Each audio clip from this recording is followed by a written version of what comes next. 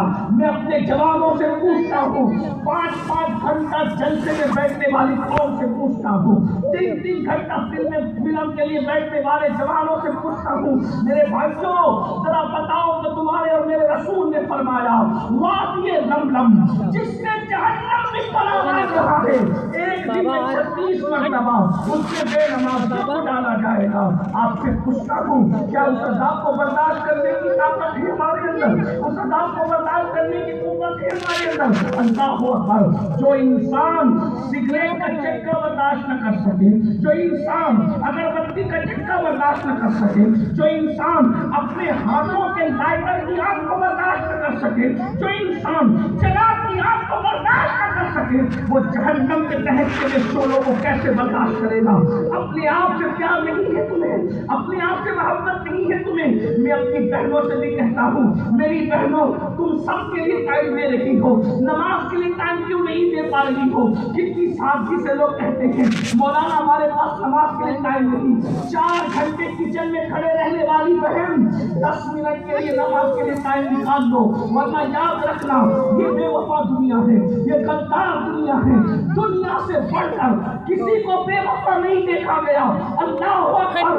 تم کچن میں کھڑی رہ کر کھانا بنا رہی ہو، ثواب کا کام ہے، مگر یاد رکھنا جن کے لیے تم 4 گھنٹے کچن میں کھڑی ہو، تمہارے مرنے کے بعد شاید یہ مغفرت کی دعا بھی نہ کریں۔ اللہ اکبر! ذرا بتاؤ تو صحیح، جو لوگ تمہارے لیے مغفرت کی دعا نہ کریں، تم ان کے لیے 4 گھنٹے کچن میں کھڑی ہو، اور وہ اللہ جس نے جو وفا کا خالق ہے، وہ اللہ جو تیری قبروں کو جنت کے باغوں میں سے باغ بنانے والا ہے، وہ اللہ جس نے تجھے روزی دیا ہے، وہ اللہ جس نے تجھے عزت دی ہے، وہ اللہ جس نے تجھے طاقت دی ہے، وہ اللہ جس نے تجھے قوت دی ہے، وہ اللہ جس نے تجھے اچھا مکان دیا ہے، وہ اللہ جس نے تجھے بڑی روزی سے نوازا ہے۔ ذرا بتا تو صحیح میری بہن، اس اللہ کے لیے ہم 10 منٹ کا ٹائم نہیں نکال سکتے؟ بھائیوں میں آپ سے بھی پوچھتا ہوں، جو 6 اور 10 ہزار کی نوکری دے دے، ہم اس کی حضوری کرتے ہیں، اس کے سامنے ہاتھ باندھ کے کھڑے رہتے ہیں، اور وہ اللہ جس نے ہمیں سب کچھ عطا فرمایا ہے، اس اللہ کے لیے 10 منٹ کا ٹائم نہیں نکالتے۔ مجھے حیرت ہے جو مال قبر میں ساتھ نہیں آئے گا اس کے لیے آ کر 10-10 12-12 گھنٹے محنت کر رہے ہو، جو مال قبر میں ساتھ نہیں آئے گا اس مال کے لیے کلکتہ، دلی، دبئی، سعودی تک جا رہے ہو، نہ دھوپ دیکھتے ہو، نہ سردی دیکھتے ہو، نہ گرمی دیکھتے ہو، نہ برسات دیکھتے ہو۔ اللہ اکبر! جو مال ساتھ نہیں آنے والا قبر میں اس کے لیے اتنی محنت ہے، اور جو اعمال ساتھ آنے والے ہیں اس کے لیے 10 منٹ مسجد میں نہیں آ سکتے، اپنی محلے کی مسجد کو آباد نہیں کر سکتے۔ یاد رکھنا یہ مولوی صاحب کی بات نہیں، یہ مصطفیٰ جان رحمت مولا کی بات ہے۔ اگر نہ سدھرو گے، نہ سمجھو گے، نہ وقت نکالو گے تو خدا کا عذاب تمہارے لیے تیار ہے۔ ایک بات اور عرض کروں آپ کے سامنے، دھیان سے سننا، بہنوں کی بھی توجہ۔ اگر نماز نہیں پڑھو گے تو قبر میں تو جلو گے، لیکن دنیا میں بھی جلائے گے۔ دنیا بخاری شریف کی ایک حدیث ہے، مشہور حدیث، اس کو دھیان سے سنیں۔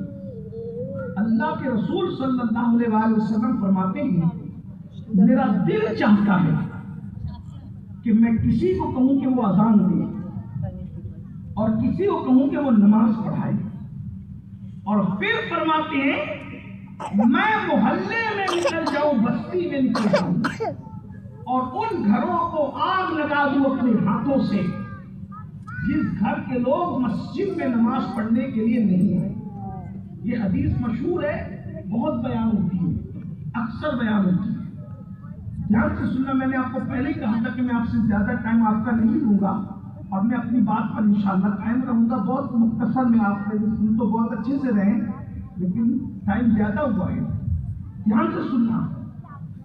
اپنے مسائل کا حل نہ سیاسی لیڈر کے دروازوں پر ہے، نہ وظائف میں ہے، نہ تعویذات میں ہے. اپنے مسائل کا حل نہ اپنے علماء کے پاس ہے، نہ اپنے لیڈروں کے پاس ہے، نہ اپنے پاس. اپنے مسائل کا حل صرف اور صرف اپنے اللہ کی چوکھٹ پر ہے. بات یاد رکھنا. مسائل کا حل کوئی مسئلہ آپ کا ہو وہ صرف رب کی بارگاہ میں حل ہو سکتا ہے، اور کوئی مسئلہ ایسا نہیں ہے جو رب کی بارگاہ میں حل نہ ہو سکتا. بات یاد رکھنا. اللہ کے سچے رسول صلی اللہ علیہ وآلہ وسلم فرما رہے ہیں کہ میرا دل چاہتا ہے کہ میں ان گھروں کو آگ لگا دوں جس گھر کے لوگ مسجد میں نماز پڑھنے کے لیے نہ آئے. ہم اس کو سنتے ہیں ہوتے ہوئے نماز کی اہمیت میں کیا روایت ہے، سبحان اللہ ماشاءاللہ جو بھی آپ کو کہنا ہے. لیکن ایک بات اب اس کو دوسری حدیث سے جوڑ کر اگر سمجھنے کی کوشش کریں آپ تو آپ کو کچھ سمجھ نہیں آئے گا. ہمارے علماء حدیث کو قرآن کو سمجھانے کے لیے کبھی اشارۃ النص سے کام لیتے ہیں، ہے نا؟ اشارۃ النص سے کام لیتے ہیں. تو میں اشارۃ النص کے طور پر ایک بات کیا رکھنا چاہتا ہوں دوسری حدیث کو جوڑ کر. دھیان دینا. کیا اللہ کے رسول فرما رہے ہیں کہ میں ان گھروں کو آگ لگا دوں جس گھر کے لوگ نماز پڑھنے کے لیے مسجد میں نہیں آئے. حضور نے آگ لگائی نہیں کیونکہ وہ تو رحمت للعالمین ہیں. وہ آگ نہیں، وہ باغ لگانے آئے تھے. حضور مفتی اعظم کہتے ہیں کہ میرے دل کی لگی بھی بجھا دیجئے، نار نمرود کس نے بجھائی ہے. اور میرے امام کہتے ہیں فیض جلیل خلیل سے پوچھو. فیض جلیل خلیل سے پوچھو آگ میں باغ لگاتے کی. آگ میں باغ لگاتے یہ ہیں. حضور رحمت للعالمین ہے جس نے چڑیوں کے گھونسلے کو اجاڑنے سے منع کیا، جس نے چونٹی کے بلوں کو جو وہ نقصان پہنچانے سے منع کیا، جس نے مینڈکوں کو دریا سے دور کرنے سے منع کیا. وہ کسی انسان کے گھر میں آگ کیسے لگاتے؟ وہ تو رحمت للعالمین ہے. انہوں نے آگ نہیں لگائی لیکن انہوں نے اپنے غصے اپنے جلال کا اظہار تو کر دیا. کیا کہا کہ میں ان گھروں کو آگ لگا دینا چاہتا ہوں جس گھر کے لوگ مسجد میں نہیں آتے. اب وہ تو رحمت للعالمین ہے. ان کے دامن رحمت للعالمین پر یہ دھبا نہ لگے. قدرت کو کبھی گوارا اور منظور نہ تھا کہ حبیب کے بارے میں کوئی کہے کہ محبوب نے آگ لگا دی. وہ آگ لگانے نہیں آئے تھے مگر یہ شان محبوبی ہے. حضور کرتے نہیں ہیں، حضور صرف چاہتے ہیں. حضور چاہے اس کو اللہ پورا کرتا ہے کیونکہ اللہ کا ہار بھی ہے، جبار بھی ہے، بے نیاز ہے. اللہ اکبر. حضور کے چاہے کو وہ کیسے پورا کرتا ہے. حدیث پاک ہے ام المومنین سیدہ عائشہ صدیقہ فرماتی ہے کہ رسول اللہ کی چاہت کو پورا کرنے میں اللہ بہت جلدی سے کام لیتا ہے، اللہ بہت جلدی کرتا ہے. اور انہوں نے مثال بیان فرماتی ہے کہ 4 رکعت والی نماز کے لیے کھڑے ہوئے اور اس کے بعد رسول اللہ کی یہ چاہت تھی کہ قبلہ بدل جائے، قبلہ تبدیل ہو جائے.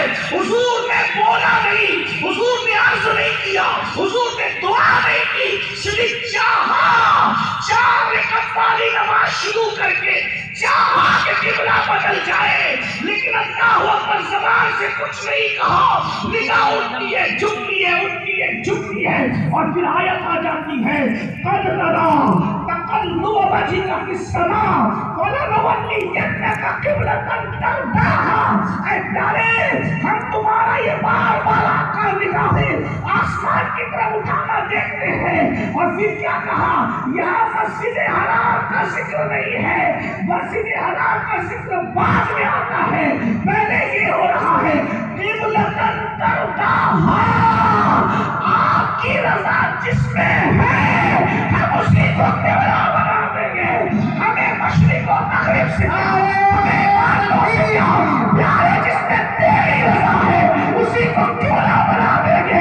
آپ جنہیں چاہے اپنا رخ پھیر لیجیے, اسی کو کیوں نہ بنا دیا جائے گا. نبی نے 4 رکعت والی نماز میں سوچا اور اللہ کی چاہا, نماز پوری نہیں ہوئی, حبیب کی چاہت پوری ہو گئی. بتایا جا رہا ہے ہماری عبادت بعد میں پوری ہوگی, پہلے محبوب کی چاہت کو پورا کرنا.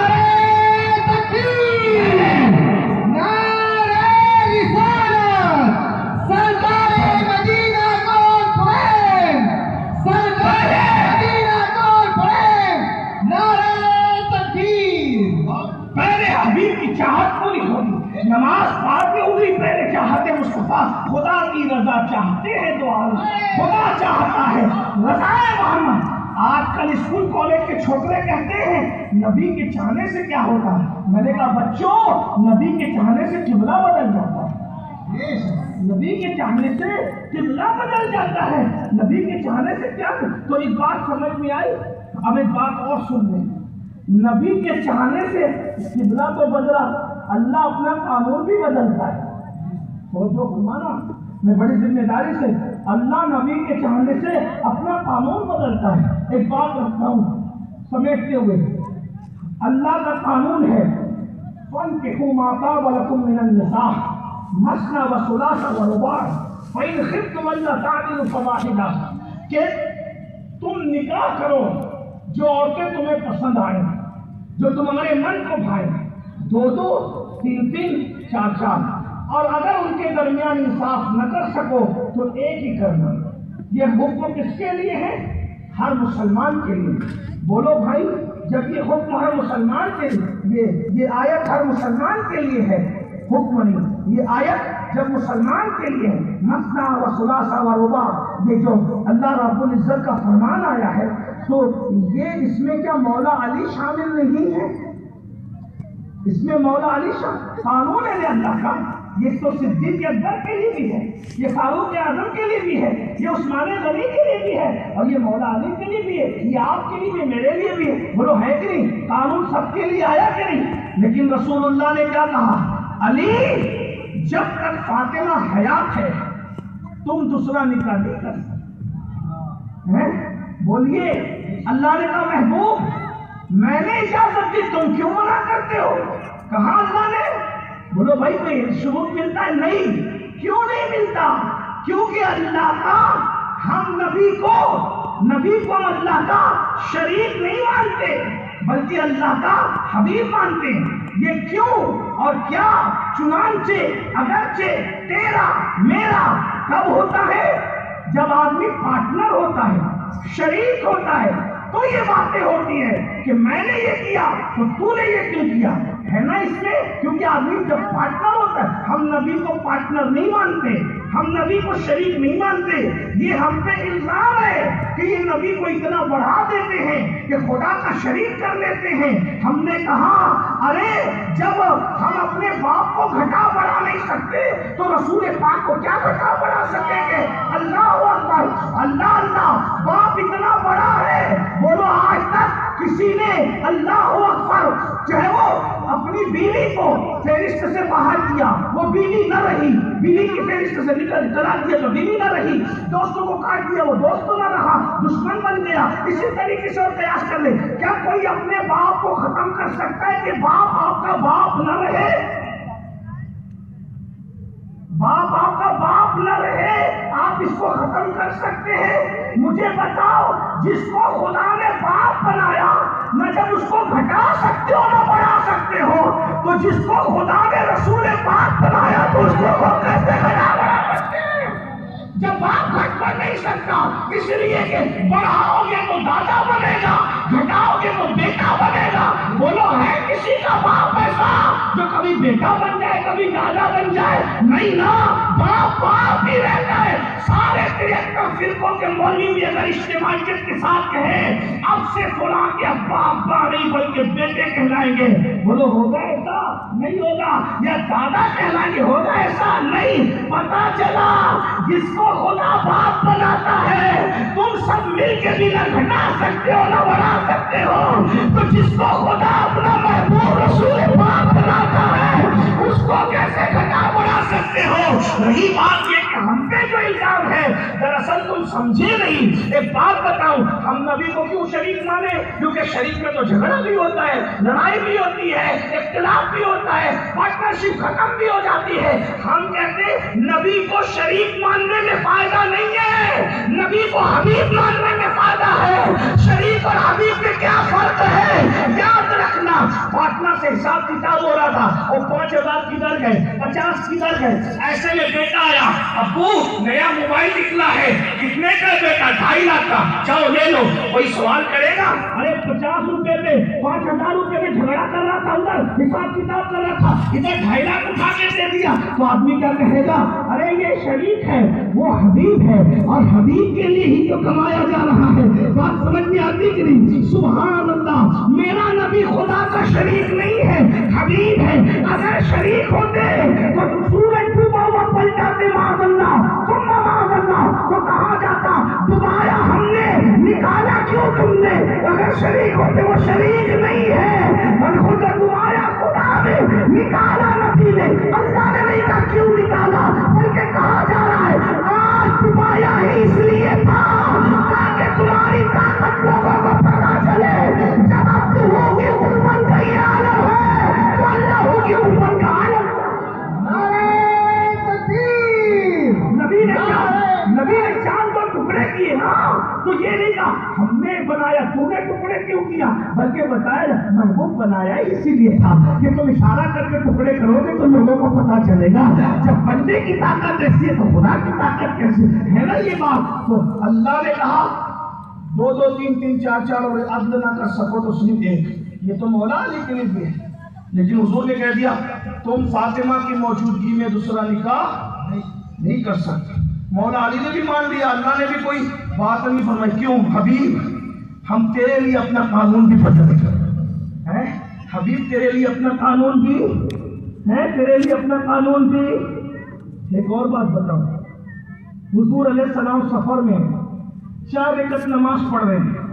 مدینے والوں کی انتظار کا خیال ہے 4 والی کو جلدی میں 2 پہ سلام پھیر. پوچھو غوری صاحب سے، علماء سے، مفتیان کرام سے، بڑے سے بڑا مفتی، محدث، ولی، قطب، ابدال 4 والی پہ 2 پہ سلام پھیرے گا تو کیا کہا جائے گا؟ چلو اٹھو اور پھر 4 پڑھو. 4 پڑھنی پڑے گی، قانون تمہارا نہیں چلے گا. کیا کہا؟ لیکن یہاں محبوب نے 2 پہ سلام پھیرا جلدی میں. اللہ نے نہیں کہا اٹھو 4 پوری کرو. محبوب ہمیں 2 4 سے کیا لینا، ہمیں تو تمہاری ادائیں پیاری ہے. ریاضت نام ہے تیری گلی، عبادت نام ہے تیری گلی میں آنے جانے کا، تصور میں تیرے رہنا ریاضت اس کو کہتے ہیں. تیری سیرت تیری صورت زمانے سے نرالی ہے، تیری ہر ادا پیارے دلیلیں بے مثالی ہے. محبوب نے جلدی میں 2 پہ سلام پھیرا. یہ نہیں کہا کہ 4 پوری کرو، بلکہ یہ کہا آپ نے تو جلدی میں سلام پھیر دیا، آج کے بعد اسی کو قانون بنا دیں گے کہ جو بھی شرعی سفر کرے گا نہیں پڑے گا بلکہ آپ کی ادا کے مطابق ہم 2 ہی پڑے گا. اس کو جلدی نہیں بھی ہوگی، جو بھی وہ 2 ہی پڑھے. دیکھ لیجئے آج سب لوگ 2 ہی پڑھ رہے ہیں سفر کے اندر. کیوں؟ حبیب نے تو جلدی میں سلام پھیرا تھا، تمہیں جلدی نہیں بھی ہے تو حبیب کی ادا کو اپنانا پڑے گا. اب بات سمجھ میں آئی؟ بہت دور نہیں جاتے، اتنی سمجھ میں آ گئی آپ کو؟ اتنی بات کہ اللہ اپنے محبوب کی چاہت کو پورا کرنے میں بہت جلدی کرتا ہے. سونا مردوں پہ حرام ہے، حضور نے چاہا تو سراقہ کے لیے اللہ نے حلال کر دیا. ریشم مردوں پہ حرام ہے، حضور نے چاہا تو عبد الرحمن ابن عوف کے لیے حلال کر دیا ہے نا. لیکن اب حضور کیا کہہ رہے؟ ام المومنین عائشہ صدیقہ پاک کہہ رہی کہ میں دیکھتی ہوں کہ اللہ محبوب کی چاہت کو پورا کرنے بہت جلدی کرتا ہے، بہت جلدی کرتا ہے، یہ چاہتے ہیں وہ پورا کر دیتے ہیں۔ اب حضور نے چاہا، حضور نے کیا چاہا؟ میں ان گھروں کو آگ لگا دوں جس گھر کے لوگ مسجد میں نماز پڑھنے کے لیے نہیں آئے۔ حضور نے چاہا اور اللہ نے محبوب کی چاہت پہ آگ لگا دی۔ انہوں نے چاہا اور آج ہم سب جل رہے ہیں۔ جل رہے ہو نا؟ اب کیسے جل رہے ہو تمہیں بتاتا ہوں۔ آپ کو محسوس کرو، بیٹے اور باپ میں نہیں بن رہی ہے، یہ آگ ہے وہی جو اللہ نے لگائی ہے محبوب کی چاہت۔ اللہ آگ دکھ نہیں رہی ہے، جل صبر ہے، کتنا بھی کماتے ہو سکون نہیں ہے، بے چین ہو، یہ آگ وہی ہے جو اللہ نے لگائی۔ نرم نرم قدوں پہ لیٹتے ہو، سکون کی نیند نہیں آتی، یہ آگ اللہ نے لگائی۔ بیٹیاں 28 سال کی، 25 سال کی، 30 سال کی، 32 سال کی، 35 سال کی ہو گئی، اچھے رشتے نہیں آ رہے ہیں، یہ اللہ کی لگائی ہوئی آگ ہے۔ میاں بیوی میں جم نہیں رہی ہے، یہ اللہ کی لگائی ہوئی آگ ہے۔ بھائی بھائی میں اتحاد نہیں ہے، یہ اللہ کی لگائی ہوئی آگ ہے۔ سب کچھ ہونے کے بعد بھی دلوں کو سکون نہیں ہے، کہتے ہو نا مولانا سب ہے سکون نہیں ہے، بڑی بڑی ڈگریاں لے کے پھر رہے ہو، نوکری نہیں ملتی، یہ اللہ کی لگائی ہوئی آگ ہے۔ اللہ اکبر، گھروں کے اندر سکون نہیں ہے، یہ اللہ کی لگائی ہوئی آگ ہے۔ حضور نے چاہا اور اللہ نے تمہارے گھروں میں آگ لگا دی، سب جل رہے ہو لیکن تمہیں ہوش نہیں آ رہا ہے، بلکہ تمہیں خیال بھی نہیں آ رہا ہے کہ میں جل رہا ہوں، جل سب رہے ہو لیکن احساس بھی نہیں ہے۔ یہ بھی خدا کے عذابوں میں سے ایک عذاب ہے کہ عذاب دیا جا رہا ہے اور تم اس کو محسوس نہیں کر رہے ہو۔ اب ذرا محسوس کرو، اللہ تمہیں جلا رہا ہے آگ میں، نہ دکھنے والی آگ ہر ایک کے گھر میں لگی ہوئی ہے۔ میاں بیوی پہ شک کر رہا ہے، بیوی شوہر پہ شک کر رہی ہے، شوہر بیوی پہ شک کر رہا ہے، ساس بہو میں نہیں جم رہی ہے، دیورانی جیٹھانی میں نہیں جم رہی ہے، یعنی گھر جہنم کدا بنا ہوا ہے۔ یہ آگ اللہ نے لگائی ہے اور یاد رکھنا یہ آگ تعویذات سے نہیں بجھے گی، یہ آگ وظیفوں سے نہیں بجھے گی، یہ آگ اللہ اکبر کسی کی اور جو وہ چھو منتر جادو منتر سے نہیں بجھنے والی، یہ آگ کسی کی کرامت کا تذکرہ کرو گے تو نہیں بجھے گی، ذمہ داری سے کہہ رہا ہوں۔ اس آگ کو بجھانے کا ایک ہی طریقہ ہے، نماز پڑھ کر مدینے والے کی آنکھوں کو ٹھنڈک پہنچاؤ، ادھر تم ٹھنڈک پہنچاؤ گے، اللہ تمہارے گھر کی جلنے والی آگ کو ختم فرما دے گا۔ اور اگر تم نے یہ نہیں کیا تو یہ آگ جلتی رہے گی، اس کا نقصان اٹھاتے رہو گے۔ دیکھا جو بے نمازی پر تمہیں دنیا میں جلا رہا ہے وہ تمہیں جہنم میں نہیں جلائے گا۔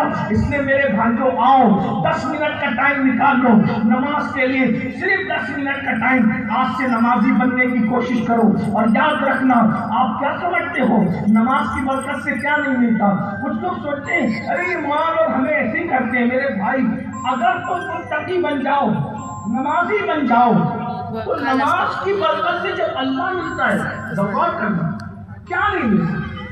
جب خالق مل جاتا ہے تو مخلوق نہیں مل سکتی۔ جس نماز کی برکت سے جنت مل سکتی ہے، اچھا مکان نہیں مل سکتا۔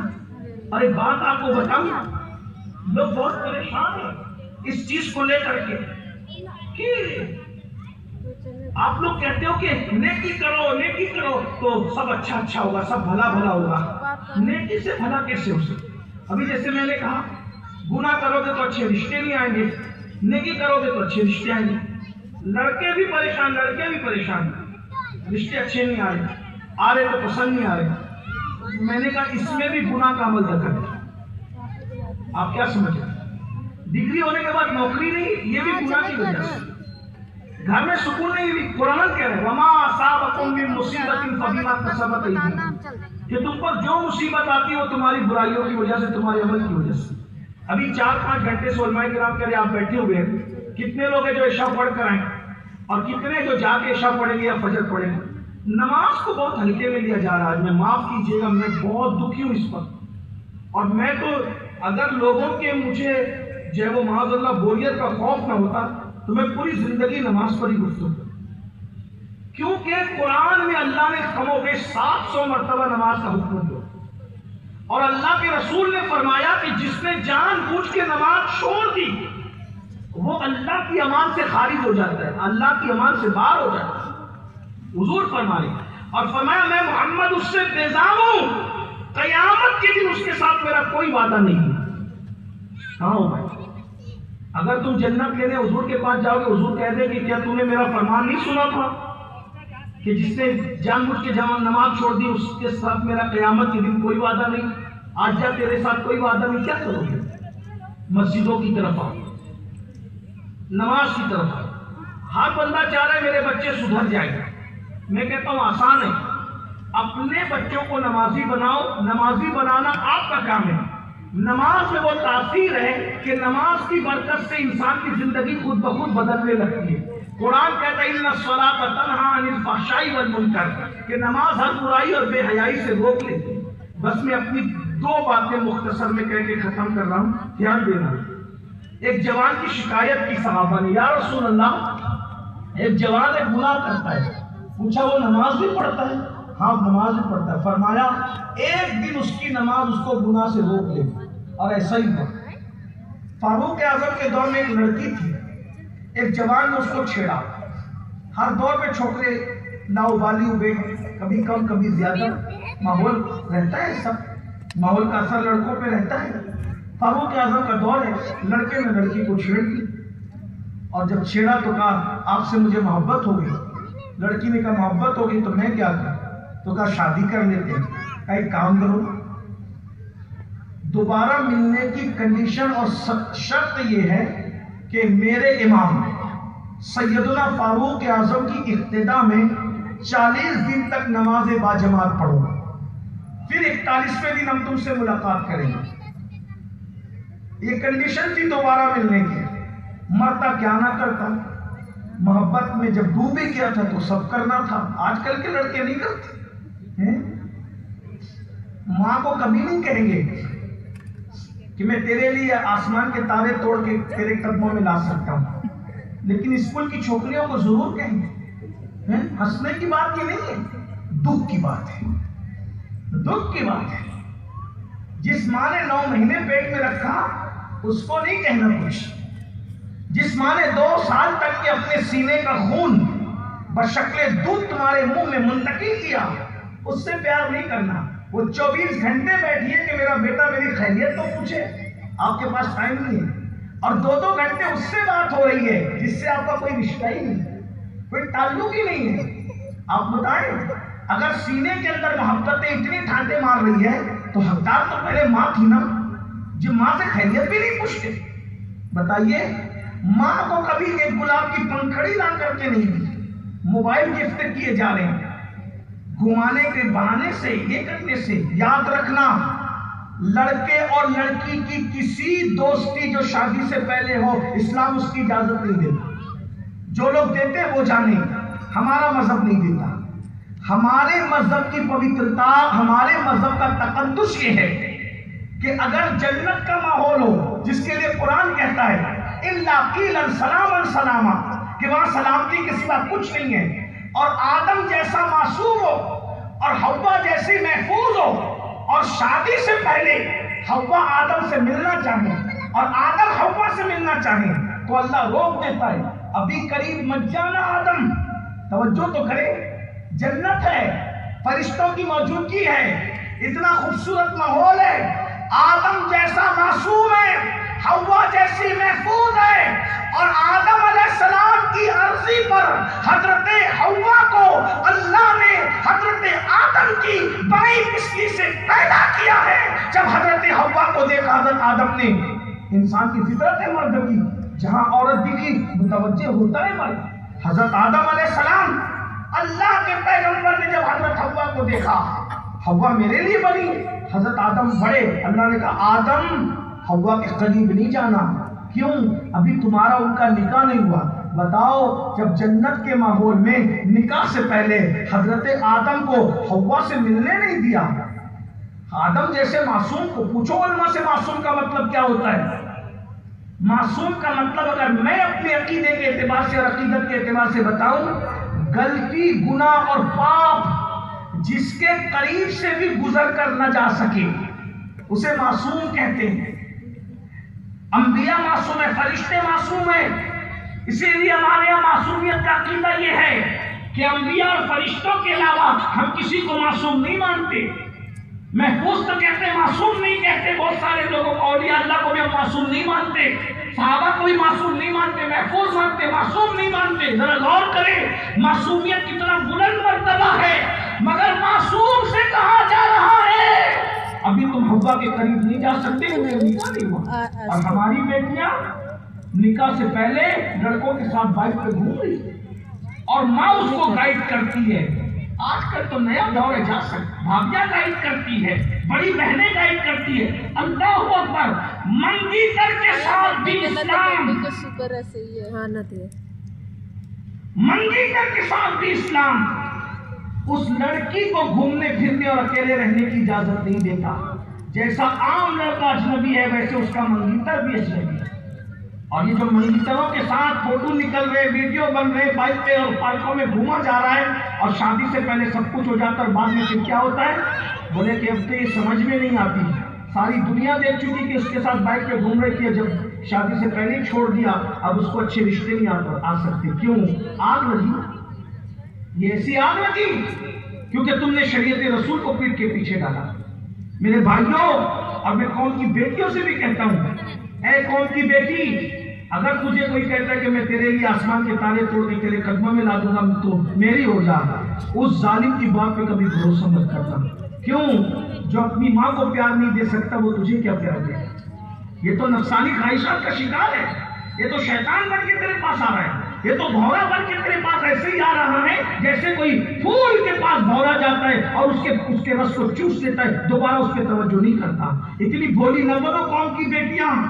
اپنے گھروں میں رہو، پردے میں رہو. کسی کے ساتھ اسلام ناجائز تعلقات قائم کرنے کی اجازت نہیں دیتا. اور ماں باپ سے بھی کہتا ہوں، اگر بیٹیوں کو بھاگنے سے بچانا ہے اور بیٹیوں کی آبرو کو تحفظ فراہم کرنا ہے تو یاد رکھیے اپنی بیٹیوں کو پردے کا پابند کیجیے. قرآن کہتا ہے وَقَرْنَا فِي بُيُوتِكُنَّ، گھروں میں بیٹھی رہو. اللہ اکبر. کیا گھروں میں بیٹھنے کا تصور تھا؟ جب تک عورت گھر میں رہے گی اس کی عزت کی حفاظت ہوگی. جس دن عورت بے پردہ ہو گئی اب اس کی عزت کی کوئی گارنٹی نہیں ہے. ام المومنین سیدہ سودا کے پاس کچھ مدینہ منورہ کی عورتیں آئیں اور آنے کے بعد کہتی امی جان ہم لوگ عمرہ کے لیے جا رہے ہیں، آپ نبی کی بیوی ہو، آپ ہمارے ساتھ عمرہ کو چلیے تاکہ ہم آپ کے ساتھ عمرہ کریں تو ہمارا عمرہ مقبول ہو، برکتیں ملے. ام المومنین حضرت سودا نے کہا کیا کہا؟ ذرا غور سے سنو. اللہ اکبر. کیا ولیمے میں بیٹیوں کو بے پردہ لے جا رہے ہو، میتوں میں بے پردہ لے جا رہے ہو. 4 دوستوں کی فیملی ایک ساتھ سفر کرتی ہے پکنک کے لیے، کوئی پردے کا انتظام نہیں، کوئی پردے کا ماحول نہیں. پھر اس کے بعد جو آگ لگتی ہے وہ دیکھ رہے ہو.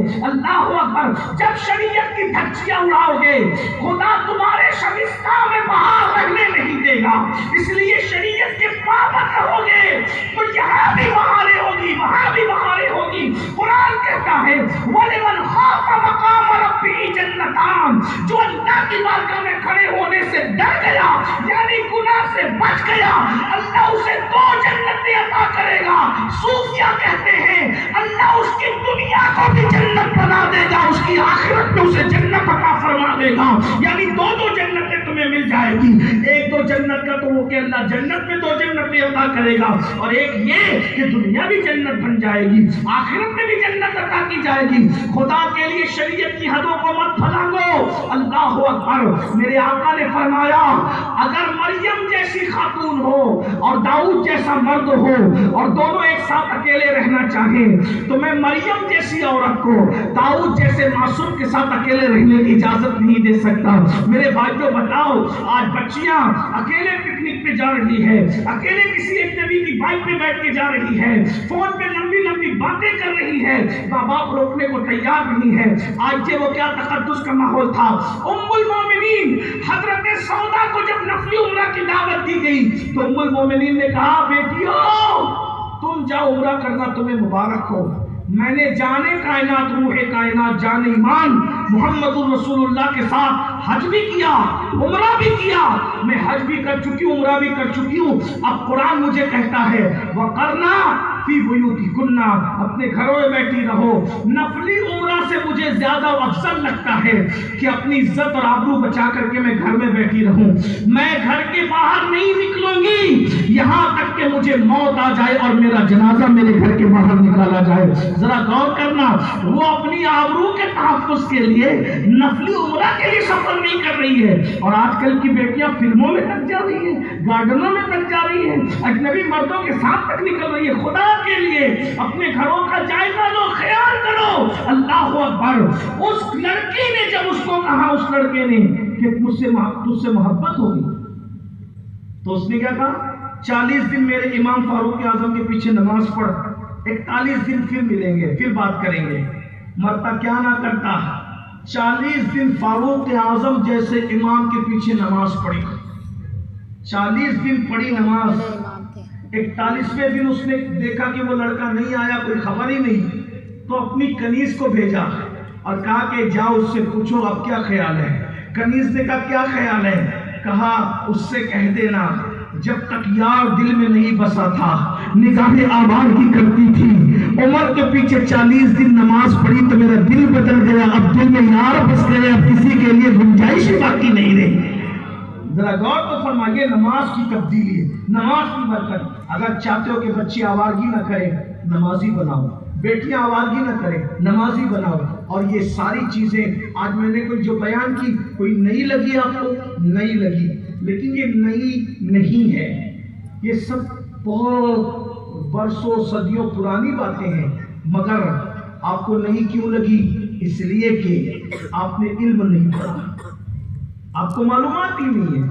تو ہو سکتا ہے کچھ لوگوں کو لگا ہم نے پہلی بار سنا، لیکن یہ تو 1400 سال پہلے سے لکھی ہوئی ہے نا کتابوں میں، 1200 سال پہلے سے لکھی ہوئی کتابوں میں۔ میرے بھائیوں، پڑھو، تعلیم کو عام کرو۔ اسکول پڑھنے کے لیے، کالج پڑھنے کے لیے 25 سال لگا رہے ہو، لگاؤ، ہمیں منع نہیں ہے، ہم بھی پڑھ رہے ہیں، اپنے بچوں کو بھی پڑھا رہے ہیں، آپ بھی پڑھاؤ۔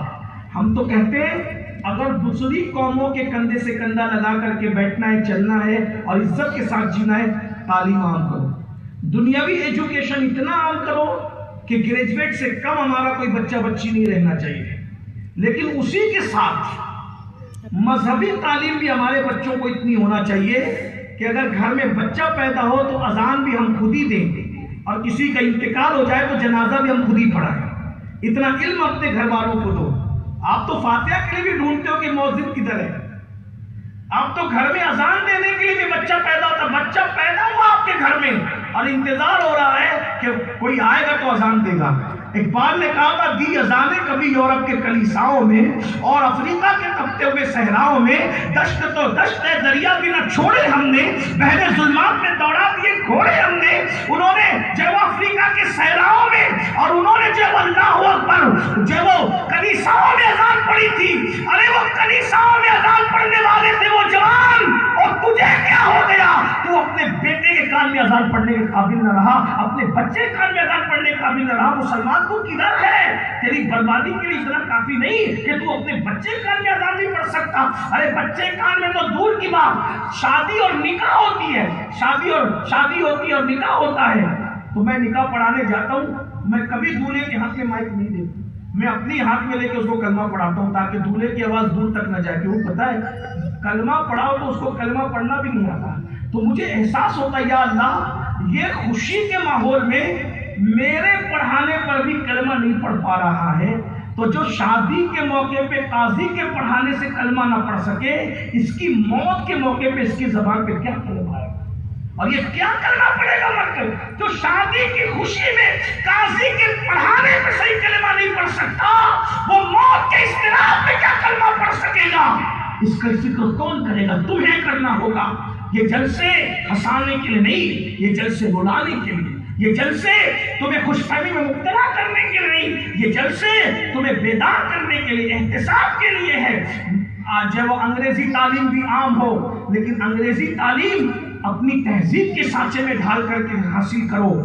ہمارے مہاراجا کے سرکاروں نے، مرشدوں نے اعلان کیا آدھی روٹی کھانا پڑے تو آدھی روٹی کھاؤ، مگر اپنے بچوں کو پڑھاؤ۔ یہ کہتے ہو کہ تعلیم بہت مہنگی ہو گئی اس لیے نہیں پڑھا رہے ہیں، تو کیوں بھائی